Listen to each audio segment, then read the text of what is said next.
On WhatsApp, no one can see or hear your personal messages.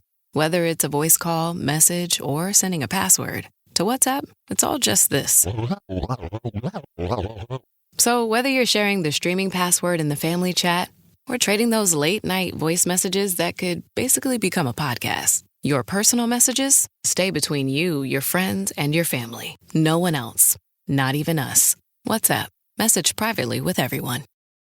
This Friday, Jamie Lee Curtis and Lindsay Lohan are back to switch things up in Disney's Freakier Friday. OMG, yes. It's an absolute riot. Woo! And the only movie that can be described as so much weirder than the last time. What last time? It's the frequel You ready? we've been waiting for. That absolutely slays. What deeply out-of-touch old person came up with that? You did. Wow. Don't miss the comedy event of the summer for all ages. Disney's Freakier Friday in theaters this Friday. Get tickets now. Rated PG. Parental guidance suggested. This episode is brought to you by the world's first reposado from Tequila Herradura. Made with slow-cooked, hand-harvested agave sealed into oak barrels and aged 11 months. Before being enjoyed in your glass. Experience the world's first reposado. Tequila Herradura. Please drink responsibly. Responsibility.org. Tequila Herradura. 40% alcohol by volume. Imported by Brown-Forman, Louisville, Kentucky. Herradura is a registered trademark. Copyright 2025 Brown-Forman Corporation. Pie in the Sky Media. This series contains adult language and descriptions of graphic violence throughout. Listener discretion is advised.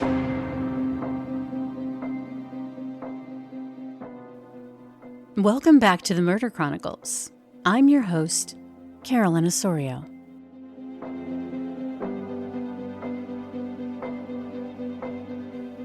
You're listening to episode 49, Jack the Ripper.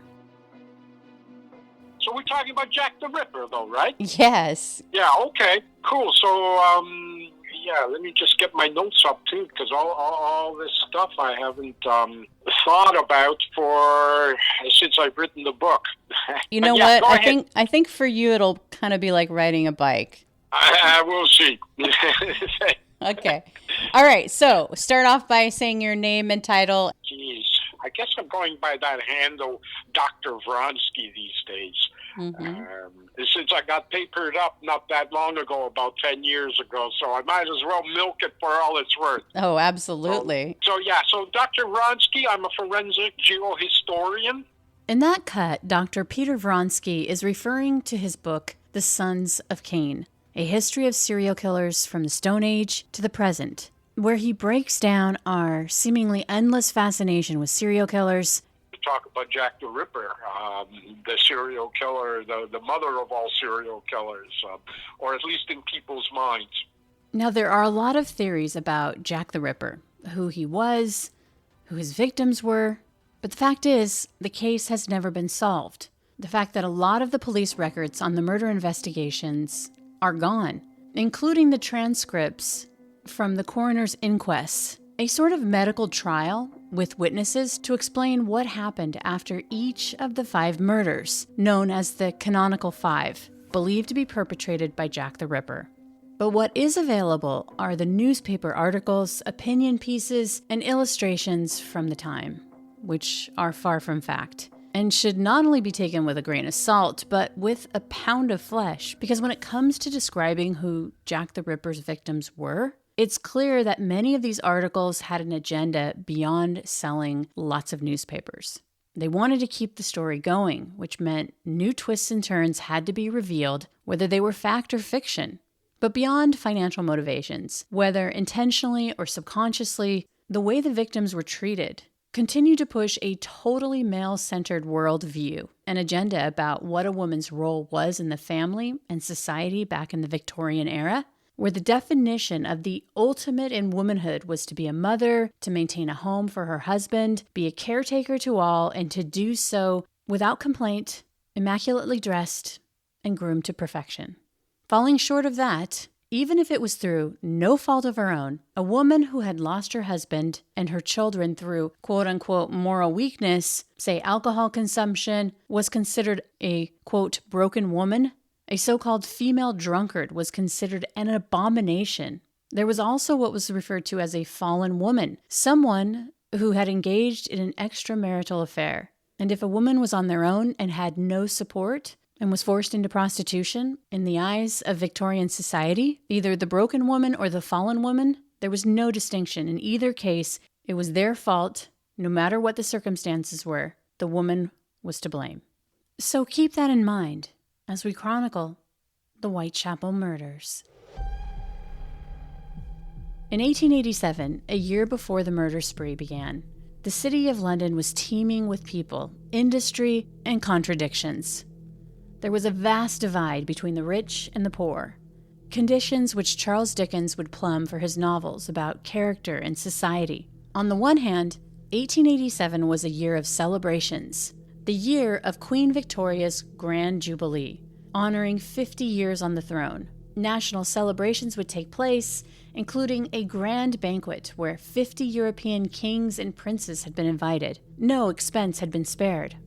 But in the East End of London, tucked away from the parades, galas, and balls, Queen Victoria's other subjects lived in horrific conditions, a kind of abject poverty described in Oliver Twist and David Copperfield, which would give birth to the term Dickensian, because of the way Dickens was able to so vividly describe the abhorrent conditions and social structures in place that not only kept working people down, but often one day's labor away from being kicked out onto the streets.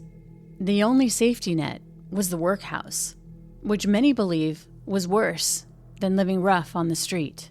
The East End of London was densely populated.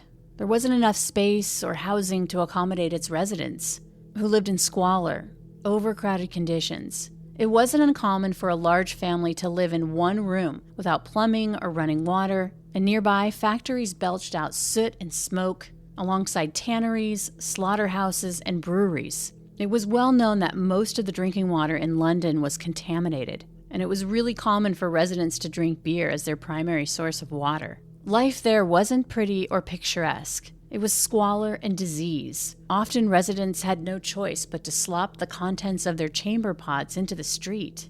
Between the open sewage, the dank and dirty conditions, and vermin-infested rooms, disease would spread like wildfire.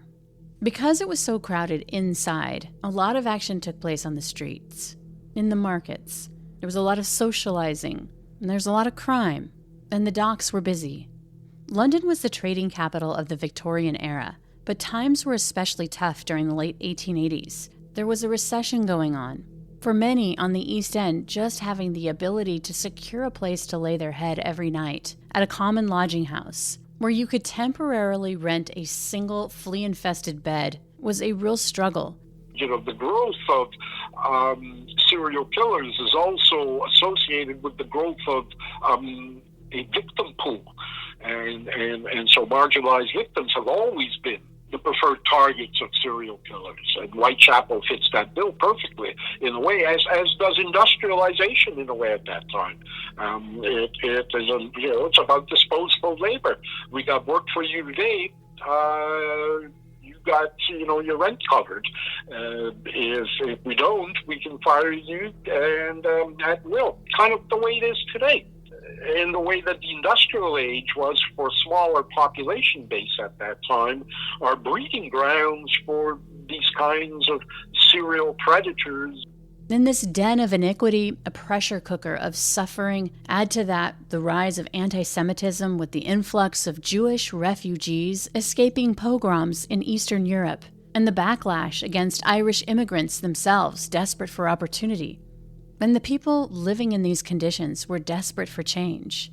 There were frequent demonstrations which led to public unrest in Trafalgar Square, where each night hundreds of men, women, and children slept homeless because they had nowhere to go and no support. A woman named Mary Ann Nichols, or Polly as she was called, had slept rough many nights in Whitechapel since she'd left her husband and children.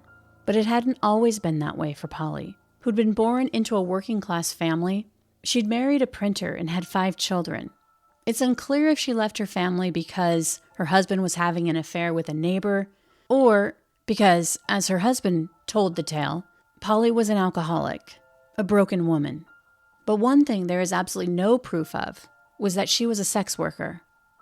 On August 31st, 1888, 43-year-old Polly was intoxicated. That night, she'd been turned away at the lodging house she tried to rent a bed for the night. She'd left the place telling the deputy keeper that she'd get the money for the bed. As Polly made her way down the darkened street, she ran into a friend a short time later. The friend begged Polly to come stay with her for the night, but she declined, saying she needed to get the money. Her friend remembered looking at the clock at Whitechapel Church as it struck 2:30 that morning, as Polly walked away. An hour later, it was still very dark when PC John Neal was walking his beat in Bucks Row. He walked a small, narrow street of warehouses and cottages just behind Whitechapel Underground Station. PC Neal raised his lantern. There appeared to be a figure lying on the street, and as he got closer, he could see that it was a woman lying on her back. As he kneeled down, he brought the lantern up to her face in the darkened street. He could see that her eyes were wide open. She was clearly dead. When he brought the light to her neck, he was shocked to see that her throat had been savagely slashed. 2 deep cuts down to the vertebrae. Because what he does is he chokes them off first. He comes up behind them, and right away he silences them, and he cuts off their oxygen, and he brings them down to the ground, right, until they lose consciousness. And then he cuts their throat, and he cuts their throat deeply. The throat wounds are down to the spine. He almost severs their head. So he wants them dead.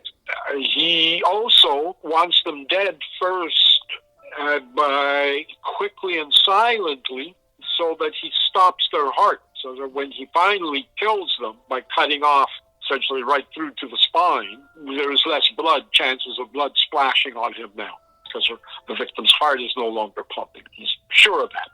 When Polly's clothes were removed post-mortem, it was revealed that whoever had murdered her hadn't just cut her throat, but had cut her from the groin to the breastbone.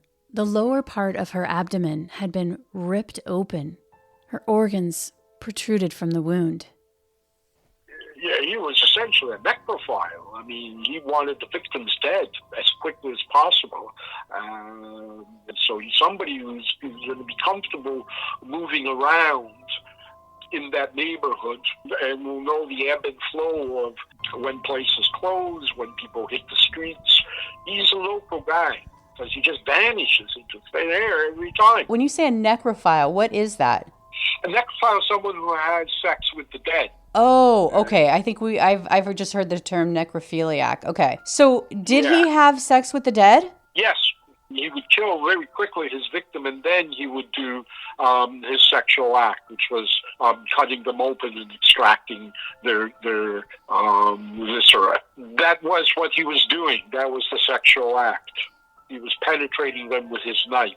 Okay. He's a peakerist, right? So for him to thrust a blade and open a wound is a sexual act. It's an act of penetration, all right, as a substitute for his penis. Right. But obviously back then they didn't know that. No, they did. They did know that. Absolutely. Pratt Ebbing already has written the manual, the first on various paraphilias, because that's what peakerism is. It's a paraphilia, and it's not the first case. The police's theory was that Polly had gotten another customer after she'd walked away from her friend that night, and the pair went looking for a place where they wouldn't be seen. And at some point, the man got behind Mary and cut her throat. In shock, she raised her hand to stop the bleeding, but given the sharpness of the blade and the viciousness of the slash, she only had minutes to live as the blood drained from her body. But there's a flaw to this reenactment. There's no evidence to support that Polly was ever a sex worker, and yet that's what her occupation was listed by police at the time of her death, which means that from the very beginning, the investigation was flawed. Una silla de masajes puede parecer extravagante. 8 configuraciones diferentes, intensidad ajustable, además es calefaccionado. Y se siente tan bien. Sí, una silla de masajes puede parecer extravagante. Y dos, bueno, aún más. Pero cuando esas sillas de masajes vienen con un auto, se vuelven bastante prácticas. El nuevo Volkswagen Tiguan 2025 con funciones premium como los asientos delanteros con masaje disponibles. Solo parece extravagante.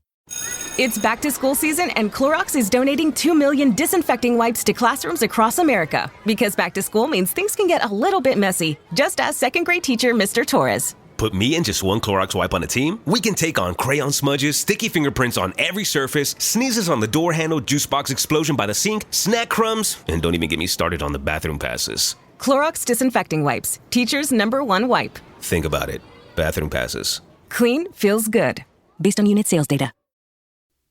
But one thing investigators recognized was that the wounds that were inflicted to Polly were done so with a very specific method, something they would see again a week later. It was early in the morning, around 5:30 a.m., when a woman saw 47-year-old Annie Chapman standing with a man on Hanbury Street.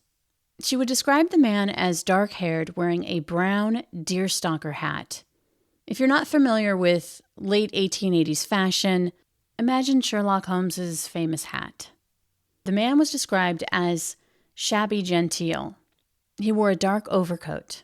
The witness would tell police that she'd heard the man say, "Will you?" And Annie Chapman replied, "Yes." The implication in this exchange was that Annie Chapman was a prostitute. But other witnesses wouldn't agree. Annie, like Polly, had spent her money on alcohol, which meant she didn't have enough money to pay for a bed for the night. Polly would ask the man in charge of the lodging house, who was familiar with her, to trust her. She would tell him that she was very ill, but would be good for it. But he refused. Annie was out on the streets, looking for a place to sleep. Just before 6 a.m., the body of Annie Chapman would be found lying at the back door of a building. Her throat had been slashed twice, just as Polly's had. Her abdomen had been sliced open, and the killer had carved out a piece of flesh from her stomach. Then he placed it on her left shoulder.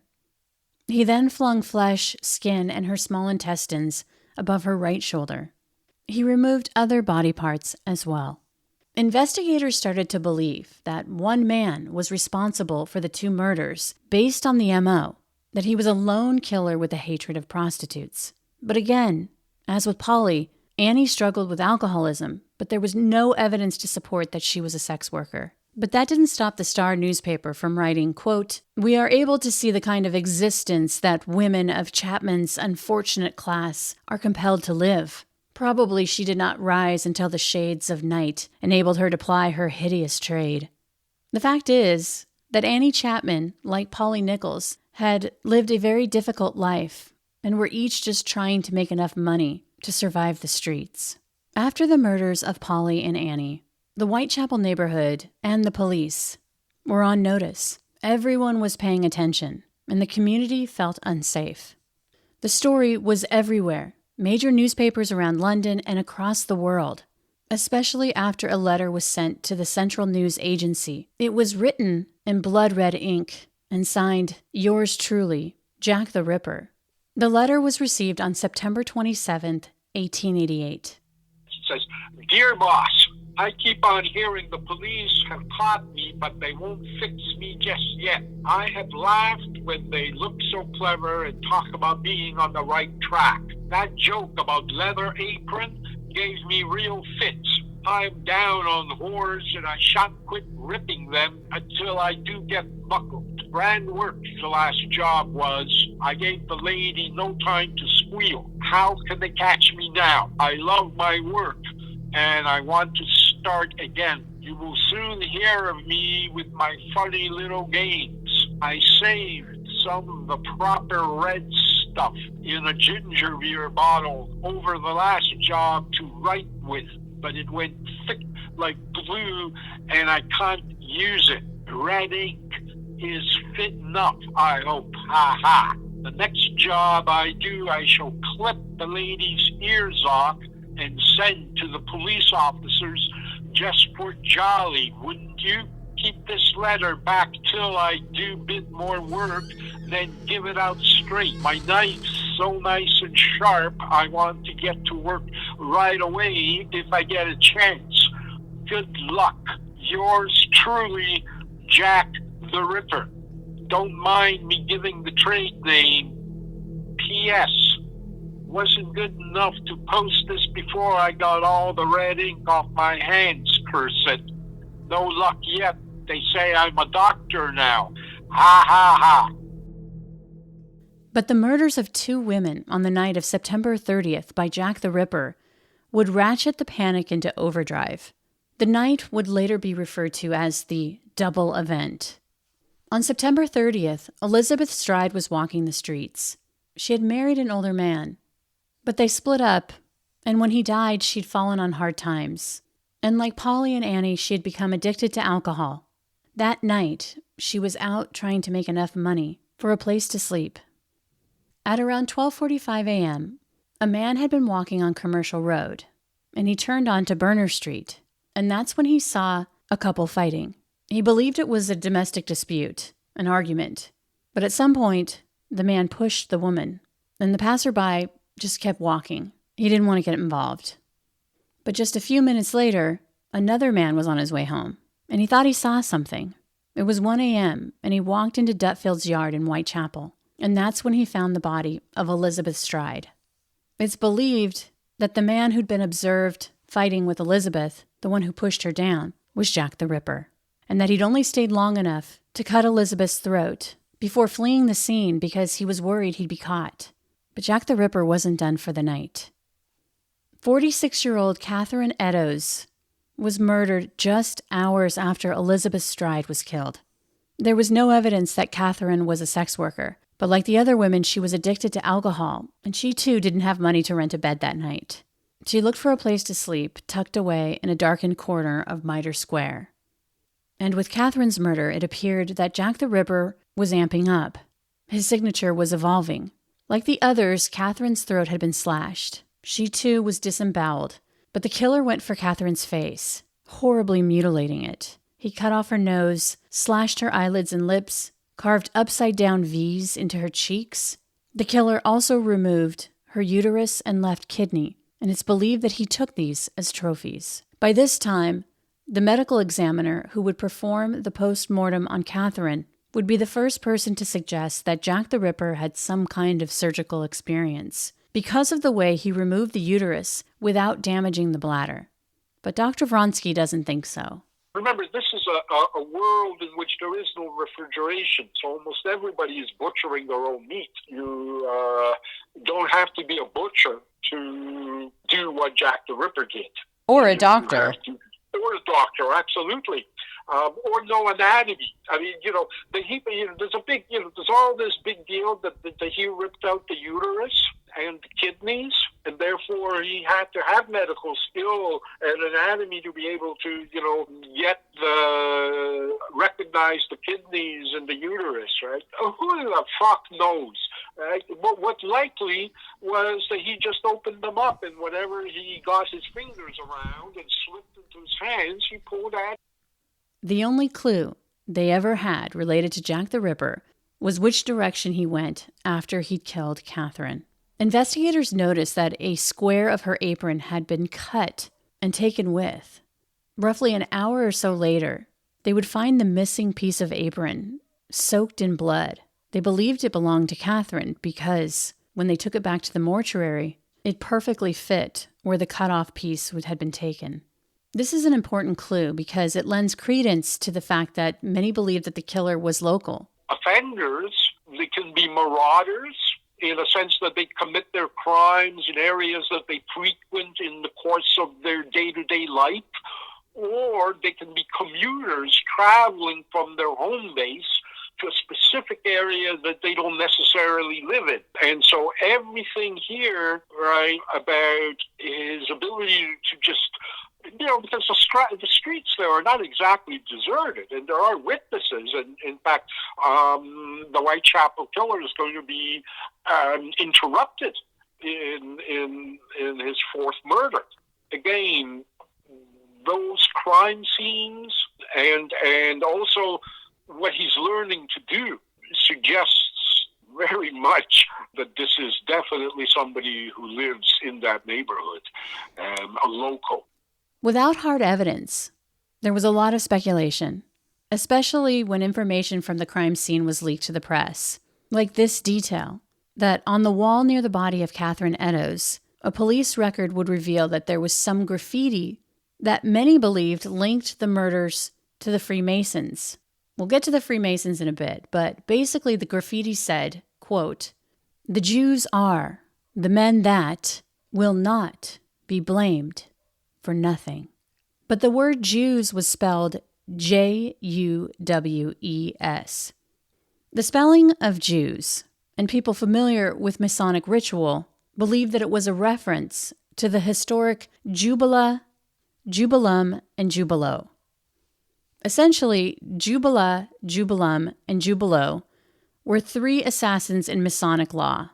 According to Masonic ritual, Jubela, Jubilum, and Jubilo murdered the chief architect of King Solomon's temple in Jerusalem 3,000 years ago because of the city's corruption, and that this murder of the chief architect is something Freemasons reenact during their secret gatherings. So, investigators believe that the spelling of Jews as Juwes was a purposeful misspelling to send a message to investigators on the case who were Freemasons. This conspiracy theory took root even further when allegedly Charles Warren, the police chief, who was a Freemason, made the decision to have the graffiti on the wall wiped clean, which was controversial. Now, we don't know why he did that. One could infer that as a member of the secret society, that he wasn't protecting the identity of Jack the Ripper, but rather didn't want people connecting his horrific murders to the Freemasons. And at this time, people were really panicked. He could have wanted to erase it because there was no proof that Jack the Ripper was even the one who scrawled the graffiti message on the wall near Catherine's body at all. And yet, this graffiti would inspire many conspiracy theories that the Masons were connected to Jack the Ripper. And I'll explain why. It's Wednesday, Adams. I see you're trying to distract yourself from your own banal thoughts. Let me help. Here's a recording thing made of my latest root canal.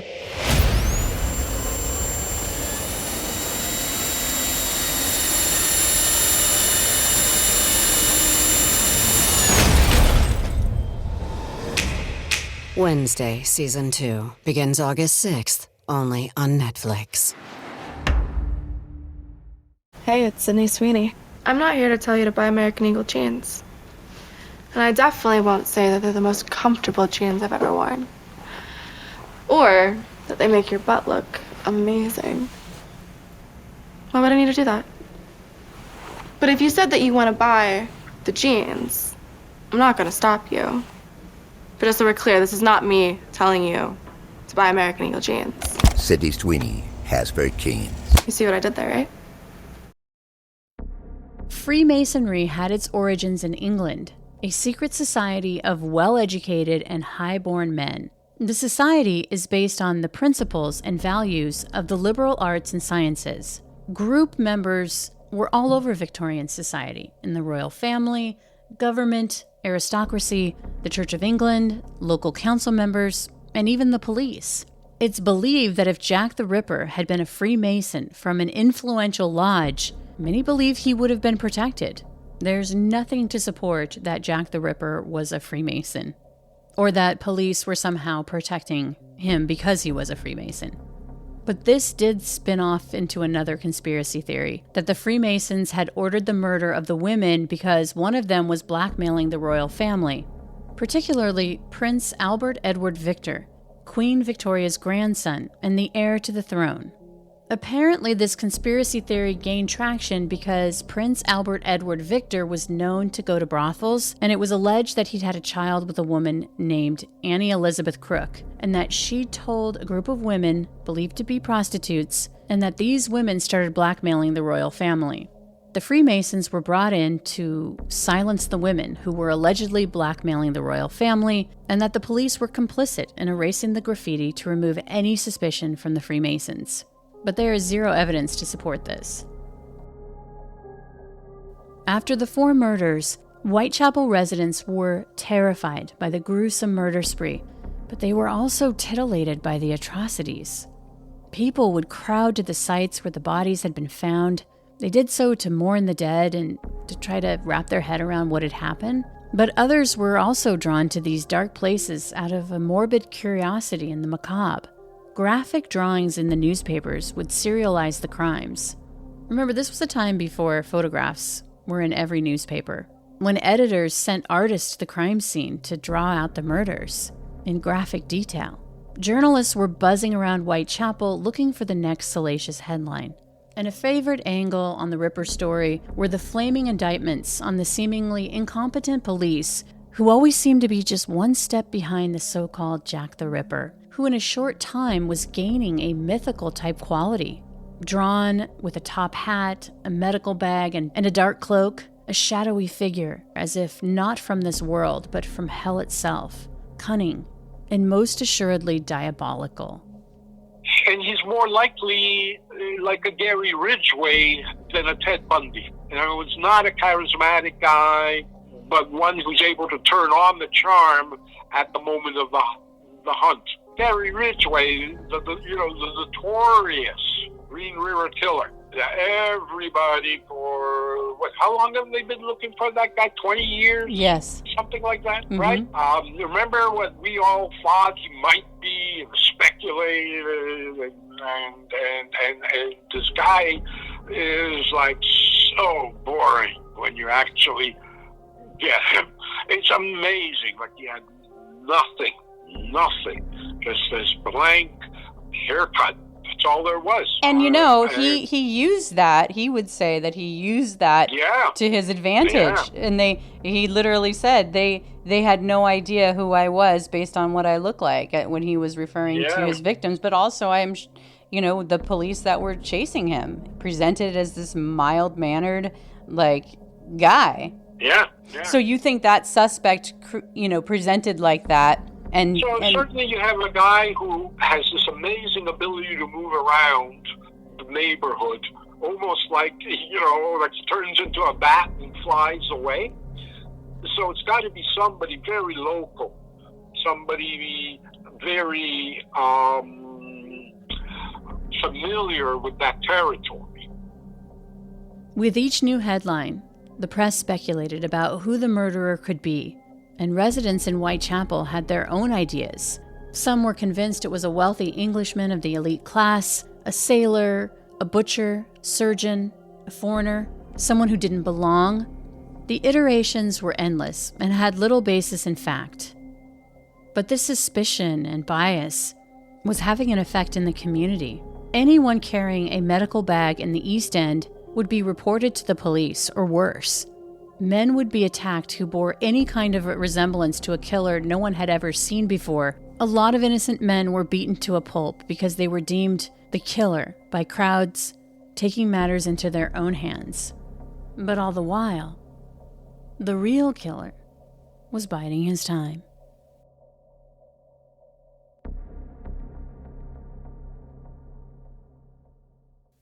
It had been nearly 6 weeks since Elizabeth Stride and Catherine Eddowes had been murdered.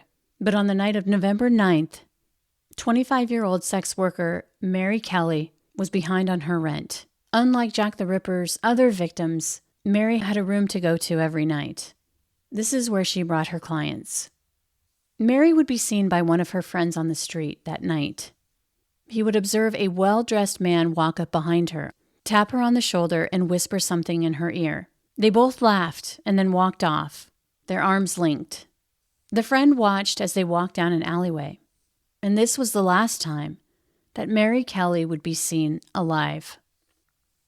Unfortunately, because it was so dark, the only thing her friend would recall about the man was that he was dressed extremely well. Mary Kelly is believed to be the last known victim of Jack the Ripper. The next morning at 10:45, a rent collector showed up at Mary's room. He tapped on her window, and he looks inside and sees the mutilated body of Mary Kelly. This was the first time that Jack the Ripper had killed one of his victims indoors, which meant he had time to be alone. Mary would be found lying on her back on her twin bed. Not only had he cut her throat, but he pulled the flesh from her neck down, stripping the skin from her rib cage. He eviscerated her abdomen and obliterated her face. Her organs and flesh were found on the bed and the side table. He'd taken her heart with him. The murder of Mary Kelly was the first time that the London Police Department would take photographs of the crime scene. It's unclear why they didn't photograph the other murder scenes. One conspiracy theory is that no photos were taken at the 4 other crime scenes because someone up high within the police department wanted to contain the true identity of Jack the Ripper, and that it was a cover-up.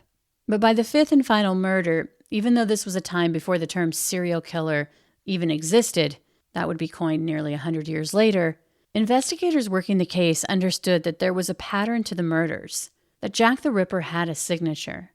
This kind of attack that he was doing was some kind of psychosexual mania. They didn't quite yet define the exact terms we would use today, but the press referred to them as the murderer. Before he was nicknamed Jack the Ripper, they said he came from a race of Bichels.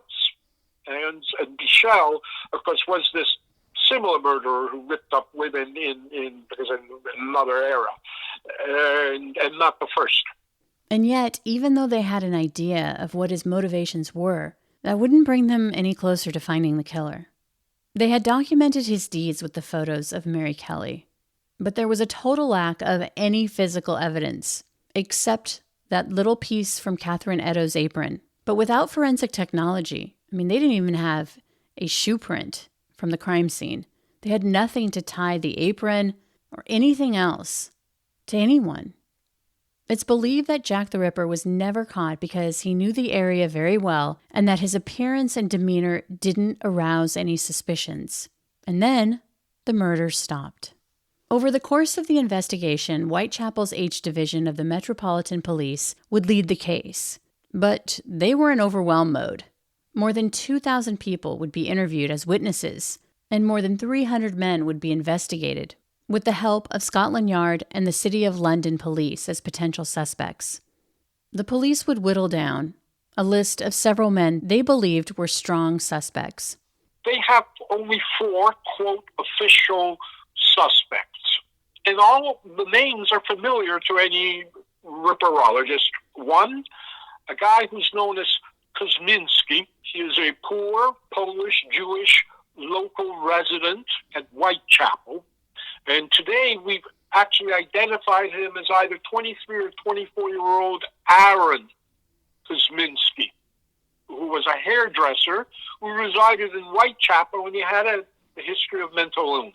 Then there was Montague John Druitt, right, the 31-year-old barrister and school teacher who committed suicide in December 1888. A lot of fingers pointed toward him. And of course, indeed, once he commits suicide, you can argue the Jack the Ripper murders ended. The third guy was Mikhail Ostrog, Russian-born, multi-pseudonyms, a thief and a confidence trickster. He was believed to be 55 years old around 1888 and had a record of detentions in asylums. And then there was the American, Dr. Francis Trombletti. He was 56, American quack. He was arrested in November of 1888 for gross indecency and fled the country later that month. And vanished, kind of. That's it. And those are the 4. But none of these suspects were ever formally charged, or any others. Jack the Ripper was never caught, and he most likely never will be. He's London's ultimate boogeyman, a name that has become infamous around the world for literally ripping into his victims. His deeds are surrounded in myth and mystery and haven't receded into history, but have become a part of our macabre fascination with who he was, what were his motivations, and why he was never caught. But we can't forget the victims, who were not only robbed of their lives, but also their humanity. If you're interested in learning more about the canonical victims, Mary Nichols, Annie Chapman, Elizabeth Stride, Catherine Eddowes, and Mary Jane Kelly, I highly recommend Hallie Rubenholt's book, The Five: The Untold Lives of the Women Killed by Jack the Ripper, which was an excellent resource for this episode. Do you think this case will ever be solved definitively? Yeah, I can't imagine how you would solve it. In other words, I don't think there's anything that could be matched to any surviving DNA or something that would identify who the perpetrator is. I don't see anything at the moment, so I think it became unsolvable a long time ago. But, never say never, right? Yeah. The Murder Chronicles is a pie-in-the-sky production recorded live in the beautiful Pacific Northwest. We are produced by Brandon Morgan and myself, music by Soundstripe. For Pie in the Sky Media, I'm Carolyn Osorio, your writer and host. Thanks for listening.